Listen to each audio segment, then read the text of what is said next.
आशिक मिजाज पत्नी ने चोरी के इल्जाम में पति को भेजा जेल।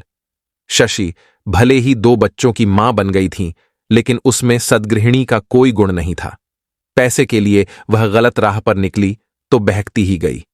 इसी चक्कर में उसने अपने पति पप्पू के साथ ऐसा खेल खेला कि पूरी दुनिया चकित रह गई। जब इस घटना के बारे में पुलिस ने खुलासा किया तो हर कोई हैरान रह गया। बात 26 जुलाई 2018 की है। कुछ चरवाहे भोगपुर डैम के पास अपने जानवर चरा रहे थे। तभी उनकी नजर डैम के मछली झाला क्षेत्र में पानी पर तैरती एक लाश पर पड़ी। चरवाहों ने डैम के किनारे जाकर देखा तो लाश किसी युवक की थी। एक चरवाहे ने इसकी सूचना पुलिस को दे दी। चूंकि यह इलाका जसपुर थाना कोतवाली के अंतर्गत आता था, इसलिए पुलिस कंट्रोल रूम से जसपुर कोतवाली को सूचना दे दी गई। खबर मिलते ही थाना प्रभारी सुशील कुमार, परमापुर चौकी इंचार्ज V.K. बिष्ट के साथ मौके पर पहुंच गए। पुलिस के पहुंचने तक अंधेरा घिर आया था। मौके पर कोई भी व्यक्ति मौजूद नहीं था। पुलिस ने लाश डैम के पानी से बाहर निकलवाई। लाश की जांच की तो उसके कपड़ों से पहचान की कोई चीज नहीं मिली। लाश एक युवक की थी। शिनाख्त न होने पर पुलिस ने जरूरी कार्रवाई करके लाश पोस्टमार्टम के लिए काशीपुर भेज दी। घटनास्थल की कार्रवाई निपटाकर पुलिस जब थाने लौट रही थी तो रास्ते में पड़ने वाले गांव गढ़ीनेगी पहुंचकर पुलिस ने वहां के लोगों को डैम में लाश मिलने की बात बताते हुए पूछा कि यहां का कोई युवक तो गायब नहीं है। पुलिस ने लोगों को मोबाइल में मौजूद मृत युवक के फोटो भी दिखाए। वहां मौजूद एक युवक ने उस फोटो को देखते ही कहा कि यह तो करणपुर के तोताराम का बेटा पप्पू सिंह है। इसके बाद पुलिस करणपुर गांव में तोताराम के घर पहुंच गई। पुलिस ने पप्पू की पत्नी शशि से पप्पू के बारे में पूछा तो उसने बताया कि कल वह कहीं जाने की बात कहकर घर से निकले थे, तब से अभी तक नहीं लौटे हैं। पुलिस ने उसे बताया कि पप्पू की लाश भोगपुर डैम के मछली झाला क्षेत्र में पानी पर तैरती पाई गई है। यह सुनकर शशि दहाड़ मारकर रोने लगी। घर में रोने की आवाज सुनकर आस पड़ोस वाले भी वहां पहुंच गए। पप्पू का बड़ा भाई राजपाल, जो कि दूसरे मकान में रहता था, खबर सुनकर घर वालों के साथ पोस्टमार्टम हाउस पहुंच गया। राजपाल ने लाश की शिनाख्त अपने भाई पप्पू सिंह के रूप में की। लाश की शिनाख्त कर राजपाल घर लौट आया। भाई की मौत को लेकर घर वाले सारी रात परेशान रहे। भाई को संदेह था। भाई की पत्नी पर अगले दिन सुबह के समय राजपाल अपनी पत्नी के साथ भाई पप्पू के घर पहुंचा तो घर बिल्कुल सुनसान पड़ा था। राजपाल ने पप्पू की बीवी शशि को आवाज लगाई तो कोई जवाब नहीं मिला। राजपाल और उसकी बीवी ने अंदर जाकर देखा तो मृतक के दोनों बच्चे सोए हुए थे।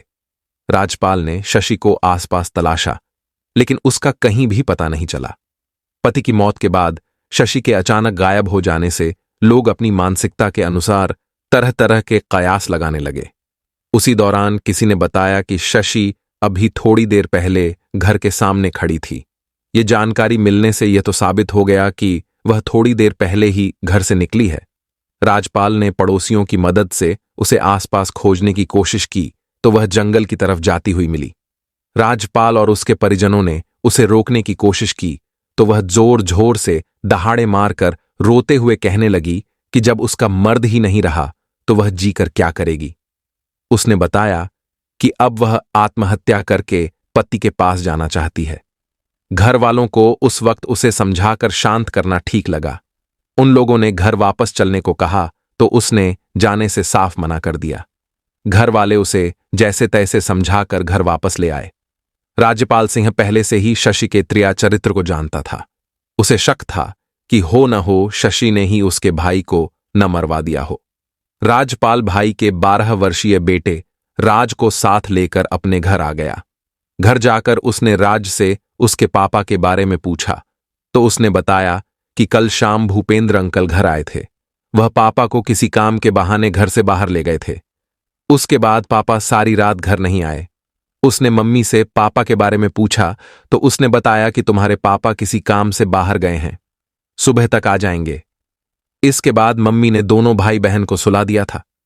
भाई के बेटे राज के द्वारा इतनी जानकारी मिलने से यह तो पक्का हो ही गया था कि पप्पू की हत्या में भूपेंद्र सिंह शामिल था। राजपाल ने यह बात वहां मौजूद अपने घर वालों को बता दी और पुलिस को भी सूचित कर दिया। यह जानकारी मिलते ही थाना प्रभारी सुशील कुमार महिला पुलिस के साथ मृतक के घर पहुंच गए।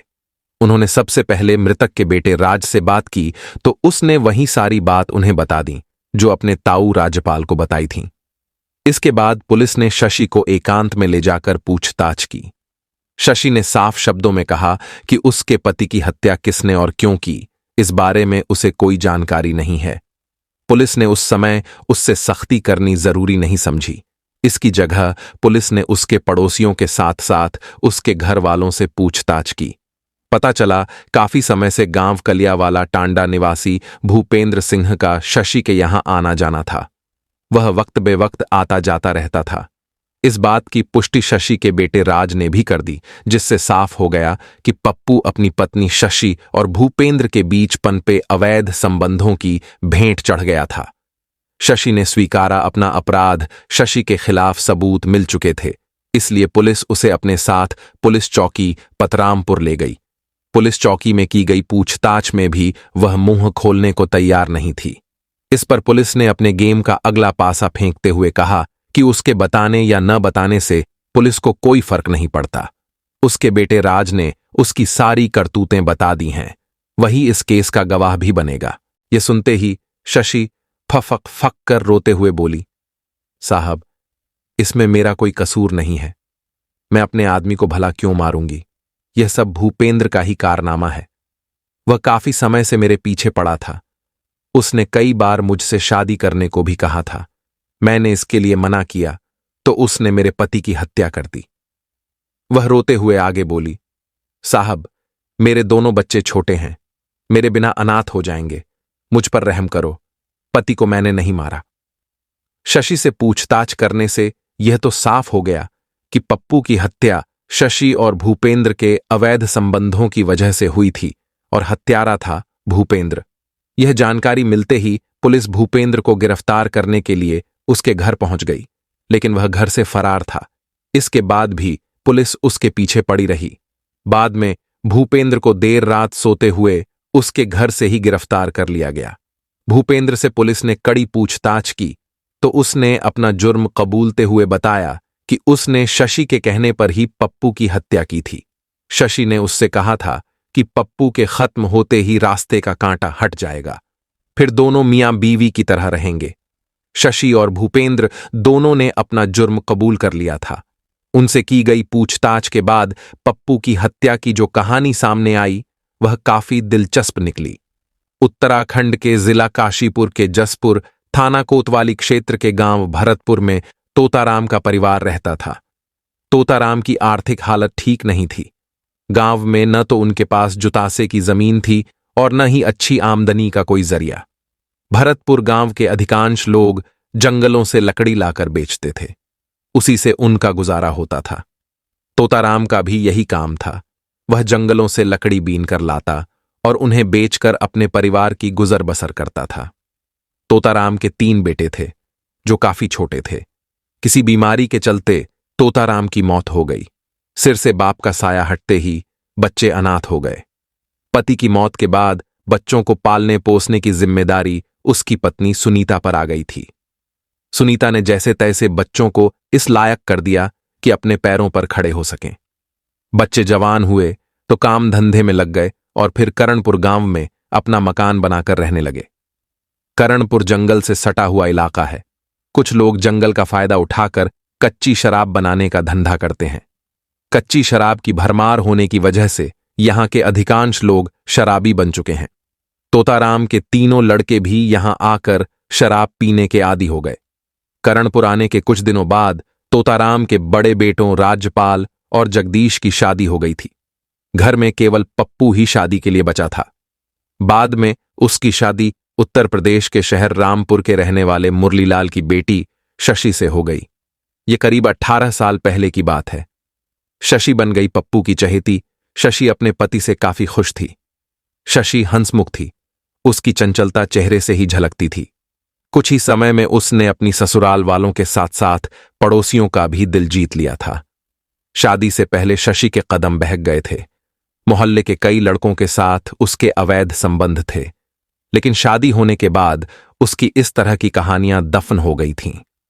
शादी के करीब साल भर बाद वह एक बच्चे की मां बनी। उसने बेटे को जन्म दिया, जिसका नाम राज रखा गया। बच्चे के जन्म के बाद पप्पू की जिम्मेदारी और भी बढ़ गई थी। खर्च पूरे करने के लिए वह दिन रात मेहनत करने लगा। उसने गांव के नजदीक ही एक सरदार के फार्म में काम करना शुरू कर दिया। पप्पू का ज्यादातर समय वहीं गुजरता था। वह रहता भी वहीं पर था। वहां रहने से उसे यह फायदा हो गया कि हर रोज काम तलाशने के बजाय उसे हर महीने बंधी बंधाई तनख्वाह मिलने लगी।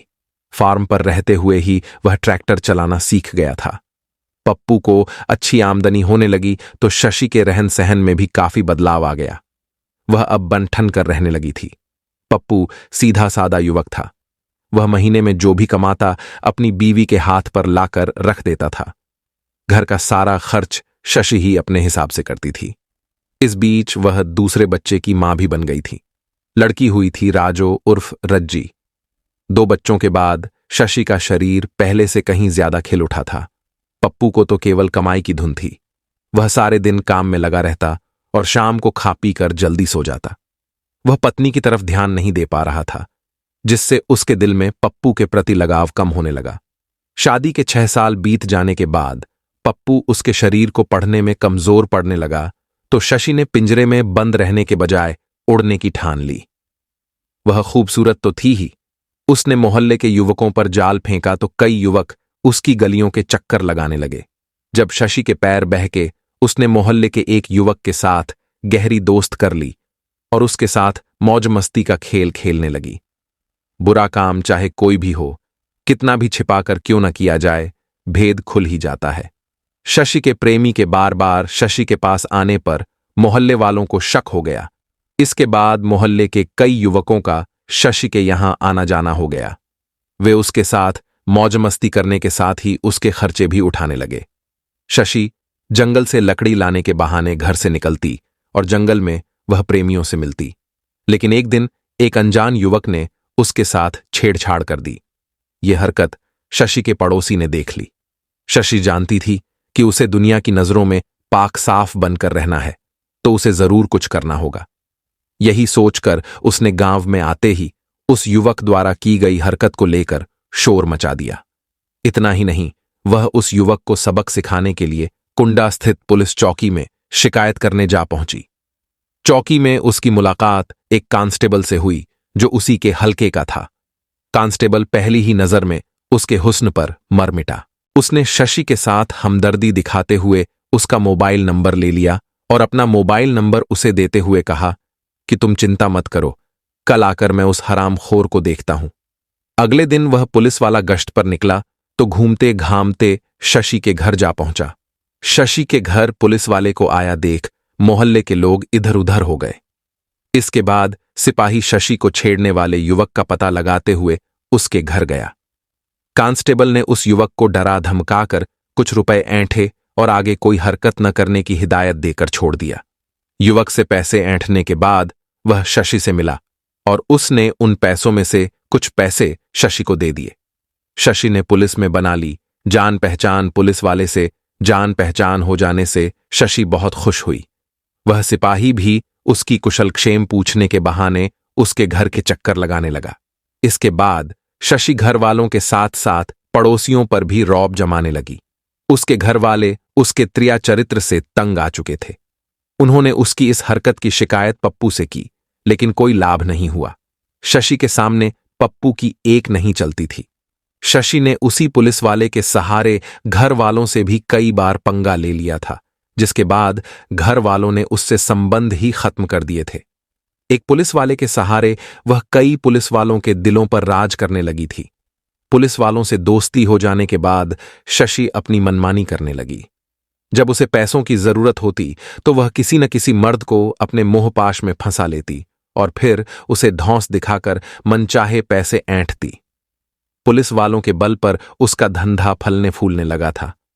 पति के घर से निकलते ही शशि बच्चों को तैयार कर स्कूल भेज देती और फिर सज संवर कर अपने धंधे के लिए निकल जाती।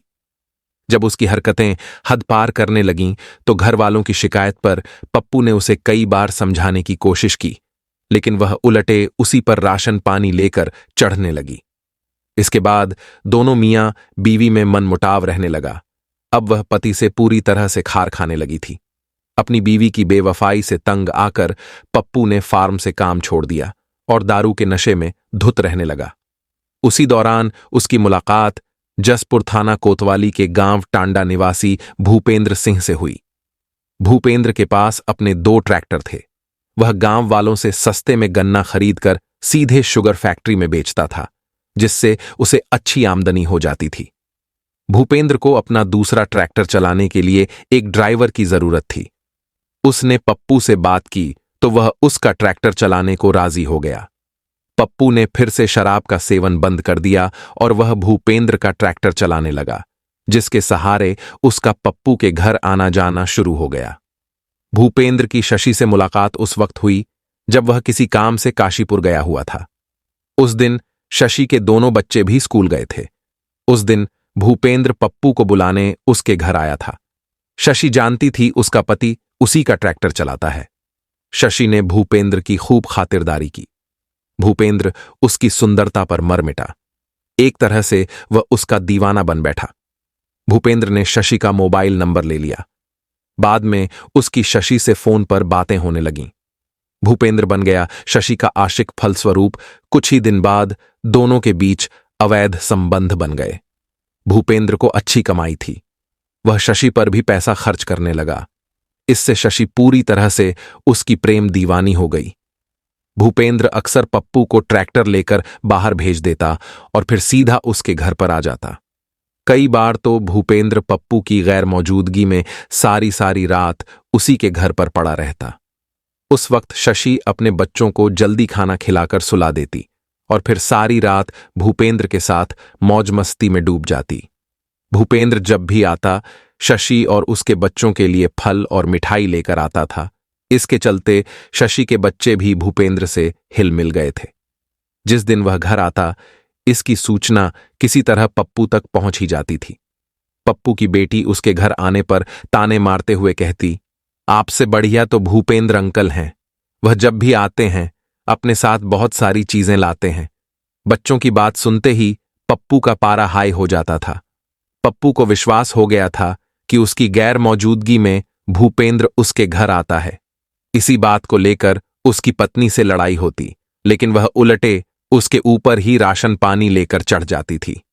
इसी दौरान एक दिन शशि ने भूपेंद्र के सामने बोझिल मन से कहा कि इस तरह कब तक चलेगा।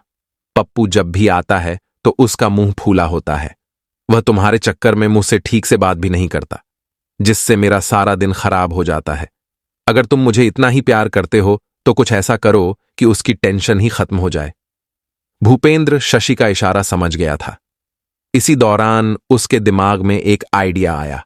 उसी आइडिया के तहत उसने एक दिन मौका पाते ही अपने गांव के एक किसान की हैरो चुरा ली। भूपेंद्र ने वह हैरो लाकर अपने खेत के एक कोने में डाल दी।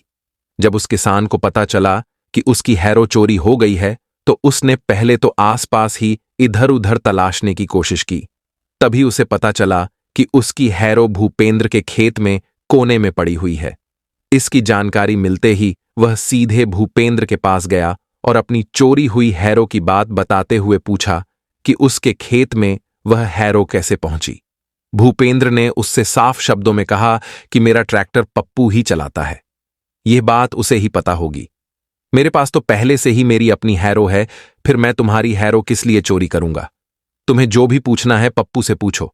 अपने ही घर में पप्पू हो गया बेगाना। यही बात उस किसान ने पप्पू से पूछी तो उसने भी साफ शब्दों में कहा कि मुझे आपकी हैरो से कोई लेना देना नहीं। मैं भूपेंद्र के यहां केवल नौकरी करता हूं। मेरे पास तो अपना ट्रैक्टर तक नहीं है। मैं आपकी हैरो चुरा कर क्या करूंगा।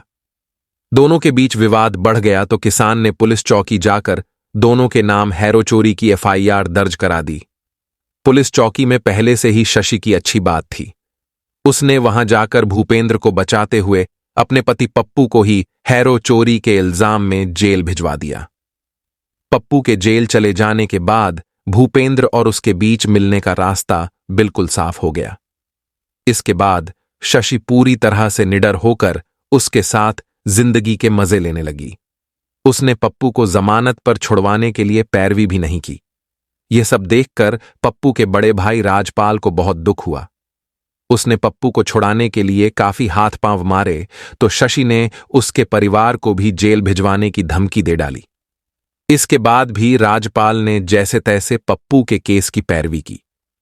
पप्पू पर कोई ज्यादा बड़ा केस तो था नहीं। 1 महीना जेल में रहकर वह घर आ गया। भूपेंद्र ने खेला खेल जेल से आते ही उसने शशि की पिटाई की और उसे घर से निकल जाने को कह दिया।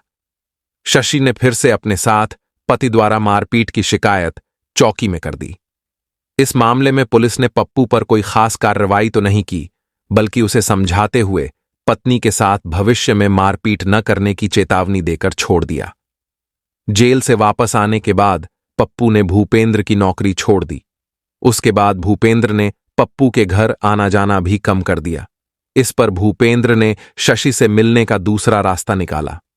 जब कभी पप्पू किसी काम से बाहर जाता तो वह भूपेंद्र को फोन करके गांव से बाहर बुला लेती और फिर उसके साथ मौज मस्ती करने निकल जाती। बाद में उसने अपने बच्चों तक की परवाह करनी बंद कर दी। कभी कभी तो जब बच्चे ज्यादा भूखे होते तो पप्पू ही उन्हें कच्चा पक्का खाना बनाकर खिलाता। शशि सुबह ही बनठन कर निकलती और देर रात घर लौटती। पति कुछ कहता तो वह उस पर ही चढ़ बैठती थी। हर रोज की चिकचिकबाजी से पप्पू परेशान हो गया तो उसने शशि को तलाक देने की योजना बनाई। उसने एक दिन उससे कोरे स्टैम्प पेपर पर अंगूठा भी लगवा लिया। यह बात शशि ने भूपेंद्र को बताई तो उसने शशि के कान भरते हुए उसे पति के खिलाफ ही भड़का दिया। भूपेंद्र ने शशि से कहा कि पप्पू तुम्हारी हत्या करने की साजिश रच रहा है। अगर अपनी खैर चाहती हो तो तुम पहले ही उसे मौत के घाट उतार दो। भूपेंद्र की बात सुनते ही शशि भड़क उठी। उसने कहा कि पति को मारना मेरे बस की बात नहीं है। अगर तुम मुझे दिल से चाहते हो तो यह काम तुम ही क्यों नहीं कर देते? अपने प्यार की खातिर इतना काम तो तुम ही कर सकते हो। शशि के मन की बात सामने आते ही भूपेंद्र समझ गया कि अगर वह पप्पू को अपने रास्ते से हटा दे तो शशि पूरी तरह से उसी की रखैल बनकर रह जाएगी। इसके बाद उसने पप्पू को मौत की नींद सुलाने के लिए ताने बाने बुनने शुरू कर दिए। भूपेंद्र अगर शशि के लिए कुछ भी करने को तैयार था तो इसका भी एक बड़ा कारण था। भूपेंद्र की शादी को कई साल बीत चुके थे, लेकिन उसकी बीवी को कोई औलाद नहीं हुई थी, जिसके लिए उसकी बीवी और वह परेशान रहते थे। शशि की ओर से पप्पू को अपने बीच से हटाने के लिए छूट मिलते ही उसने सोच लिया था कि पप्पू को मौत की नींद सुलाने के बाद वह कोर्ट मैरिज करके उसे अपने घर ले आएगा। लिखी गई हत्या की पटकथा भूपेंद्र के गांव में ही उसका एक जिगरी दोस्त था, मंजीत सिंह। मंजीत सिंह भूपेंद्र के हर सुख दुख में काम आता था। भूपेंद्र ने अपने मन की बात मंजीत के सामने रखी तो मंजीत उसका साथ देने को तैयार हो गया। इसके बाद भूपेंद्र ने अगला ताना बुना बुना। वह जानता था कि पप्पू इस वक्त उससे बहुत खफा है और उसकी किसी भी चाल में फंसने वाला नहीं है। भूपेंद्र के दिखावे के लिए शशि से मिलना जुलना बंद कर दिया ताकि पप्पू के दिल में उसके प्रति नफरत की आग शांत हो सके। जब पप्पू ने देखा कि भूपेंद्र ने शशि से मिलना लगभग बंद कर दिया है तो पप्पू का व्यवहार भी पत्नी के प्रति नरम हो गया। फिर एक दिन शशि ने भूपेंद्र को फोन करके अपने घर बुला लिया। उस वक्त पप्पू भी घर पर ही था। पप्पू के घर पहुंचते ही भूपेंद्र ने उसके सामने अपनी गलती मानते हुए क्षमा मांगी। उसने भविष्य में ऐसी कोई भी गलती न करने की कसम भी खाई। ये सब नाटक करने के बाद उसने पप्पू से कहा कि उसके बिना उसका सारा काम धंधा चौपट हो गया है। वह आज ही उसके साथ चलकर ट्रैक्टर संभाल ले। पप्पू उसकी चिकनी चुपड़ी बातों में आ गया और फिर से उसका ट्रैक्टर चलाने लगा। उसे भूपेंद्र पर फिर से विश्वास हो गया था। उसी विश्वास के सहारे 26 जुलाई 2018 को किसी काम के बहाने भूपेंद्र ने पप्पू को अपने साथ लिया और बाइक पर बैठाकर भोगपुर डैम की ओर ले गया। उसके साथ मंजीत भी था। डैम के किनारे सुनसान जंगल में पहुंचते ही तीनों एक जगह बैठ गए। मौका पाते ही मंजीत ने गर्मी का बहाना करके अपने सिर से पगड़ी उतार ली। फिर मौका पाकर दोनों ने पप्पू को दबोच लिया। पप्पू को कब्जे में करके दोनों ने पगड़ी के कपड़े से उसका गला कस दिया, जिससे उसकी मौत हो गई। कहीं वह जीवित न रह जाए, इसके लिए भूपेंद्र ने अपनी बेल्ट खोली और फिर से उसके गले में डालकर खींच दी। पप्पू की हत्या करने के बाद दोनों ने उसकी लाश उठाकर 20 मीटर दूर पानी में फेंक दी। पप्पू को मौत की नींद सुलाने के बाद दोनों बाइक से अपने घर पहुंच गए। पप्पू की हत्या करने वाली बात भूपेंद्र ने मोबाइल पर शशि को भी बता दी थी। उसकी हत्या की बात सुनने के बाद शशि घर से बाहर नहीं निकली। उसके बच्चों ने पापा के बारे में पूछा तो उसने कह दिया कि उसके पापा किसी काम से बाहर गए हुए हैं, वह आज रात नहीं आएंगे। बच्चों को खाना खिलाकर उसने सुला दिया। इस केस के खुलते ही अभियुक्तों की निशानदेही पर पुलिस ने हत्या में प्रयुक्त पगड़ी, बेल्ट, बाइक, मोबाइल फोन, मृतक की चप्पलें आदि भी बरामद कर लीं। पुलिस ने मृतक की पत्नी शशि, भूपेंद्र सिंह और मंजीत सिंह के खिलाफ भादंवी की धारा 302, 201 के तहत मुकदमा दर्ज करने के बाद उन्हें कोर्ट में पेश किया, जहां से उन्हें जेल भेज दिया। पप्पू के दोनों मासूम बच्चे अपने ताऊ राजपाल सिंह के पास थे। राजपाल सिंह ने बताया कि शशि जाते हुए भी अपने बेटे राज को जेल से छूट कर आने के बाद देख लेने की धमकी देकर गई थी। उसकी जान को खतरा हो सकता है। जेल जाने के दौरान भी शशि के चेहरे पर न तो पति की मौत का कोई गम था और न ही अपने दोनों बच्चों के भविष्य को लेकर किसी तरह की चिंता। शशि ने जाते जाते भी पत्रकारों से कहा कि उसे अपने पति की हत्या का कोई अफसोस नहीं। ये कहानी बताने के पीछे हमारा उद्देश्य किसी की भावना को आहत करना या परेशान करना नहीं है, बल्कि आमजन को सावधान व शिक्षित करना है। आपको यह कहानी कैसी लगी और क्या सीख मिलती है, कमेंट बॉक्स में जरूर लिखिए। आपको किस तरह की कहानियां पसंद है वह भी बताएं, ताकि भविष्य में उसी तरह की कहानियां प्राथमिकता से लेकर आएं। धन्यवाद।